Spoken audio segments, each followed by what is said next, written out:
ओम श्री सच्चिदानंद सतगुरु साईनाथाय नमः। साईं के प्यारे भक्तों, आज का शिरडी साईं संदेश। तुम जो बीच बीच में रहकर गलती कर रहे थे ना, उस गलती को मैंने सुधरवा दिया। दो लोगों की लड़ाई में जो गलती तुमसे हो रही थी वो मैंने इस बार तो सुधरवा दी, पर आगे भविष्य के लिए इस बात का ध्यान रखना कि कुछ जगहों पर ना तुम दो लोगों का इकट्ठे साथ नहीं दे सकते जब वो दो लोग आपस में लड़ रहे हो। तो एक सीमा होती है जिसके आगे तुम्हें तय करना पड़ता है, चुनना पड़ता है कि तुम किसके साथ जाओगे। और हो सकता है कि तुम जिसका चुनाव करो ना, तुम जिसका साथ दोगे, उस व्यक्ति ने भी कुछ ना कुछ गलती की हो। ऐसा नहीं है कि एक 100% सही होगा और दूसरा 100% गलत होगा। हो सकता है तुम जिसका चुनाव करो उसने उस दौरान कुछ गलती की हो, और वैसी परिस्थिति में मुझे भरोसा है कि तुम ये ज़रूर देखोगे कि वो व्यक्ति आजीवन कैसा रहा है और उसने कौन सी गलती की है और अब वो कैसा है, और पहले की गई गलतियों पर उसने कैसा काम किया है। और मुझे पता है कि तुम यही सोचकर फैसला लोगे, और यही फैसला तुमने सोचकर लेना भी है।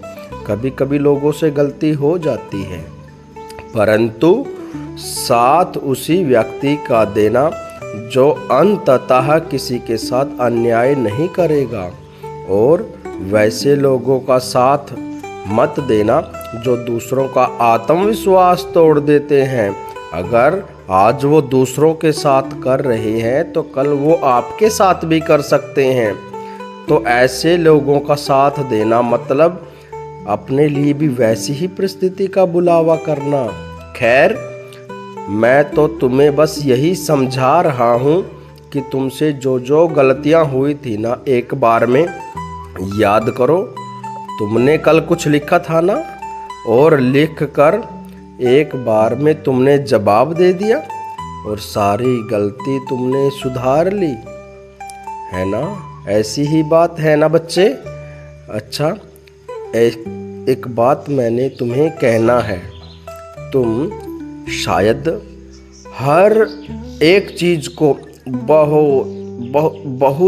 बहुत ही गहराई से सोचते हो। जो तुम्हें सोचना चाहिए वो छोड़कर और बेकार की चीज़ों को सोचे जा रहे हो तुम्हारे माध्यम से। ये बात मैं ऐसे पकड़ रहा हूँ ना कि हर बात पर मन में कहीं ना कहीं तुम्हारी आंखों में कहीं ना कहीं आंखों में आंसू होते हैं ना। यहाँ तक कि जब तुम्हारा घर का तुम्हें कोई बुलाता है ना, जब भी तुम्हारे मन में ये ख्याल आता है कि मुझे चला जाना चाहिए, क्या पता कल ये मौका आपको मिले या ना मिले, और हर बार इस तरह तुम अपने आप को कमज़ोर कर रहे हो। क्यों नहीं मौका मिलेगा बच्चे? आपको ऐसा क्यों लगता है मेरे बच्चे? देखो, कभी कभी घर परिवार में कोई सदस्य बीमार पड़ सकता है। हो सकता है ये बहुत मामूली बात है। रोज़ की जो दिनचर्या है और जो भी सारी चीज़ें होती हैं ना, उससे हो सकता है कभी कोई बीमार पड़े, परंतु वह ठीक भी हो जाएगा। ये मेरी उदी का आशीर्वाद है तुम्हारे लिए। लेकिन मुझे ये समझ नहीं आता कि तुम्हारे मन में ये बात क्यों है कि कोई सदस्य जाने वाला है, जबकि ऐसा कुछ नहीं है। क्योंकि तुम्हारे परिवार में सब एकजुट होकर रहेंगे और सबका जीवन बहुत लंबा है। और दीर्घायु होने का जो आशीर्वाद मैं तुम्हें देता हूँ ना, वो तुम्हें अकेले को नहीं देता, वो तुम्हारे पूरे परिवार को देता हूँ। तुम्हारे परिवार में जितने भी लोग हैं ना, सबकी आयु बहुत लंबी है, और ऐसा काम जिससे वो अपनी आयु को छोटी करने वाले थे ना, उसके बारे में मैंने तुम्हें पहले ही आभास करवा दिया था और तुमने रोक दिया था ना। और वैसे ही अब सबकी आयु बहुत दीर्घायु है और मैं अब इससे ज़्यादा क्या कहूँ। क्यों डर रहे हो तुम?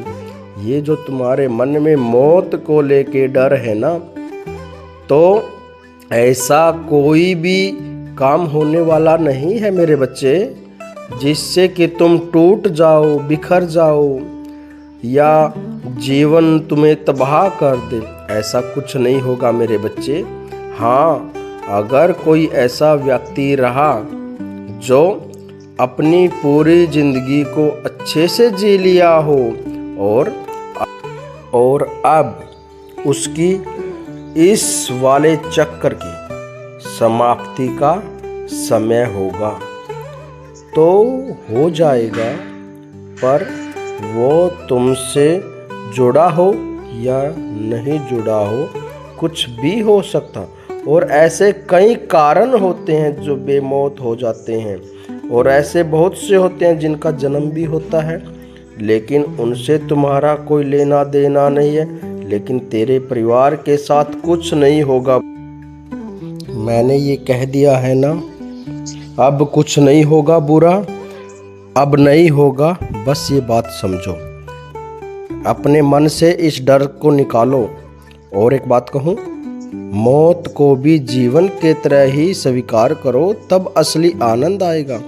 और सुनो, तुम शिवजी के मंदिर के बाहर मिलने वाली एक विशेष प्रकार की चाय या कॉफ़ी की चाय पीने की चाय रखते हो ना, मुझे अच्छे से पता है। बहुत दिनों से तुम्हारे मन में चल रहा है। अब की बार वहाँ जाओगे ना, तो एक नहीं, मैं तुम्हें 2-2 बार वो पिलवाऊंगा।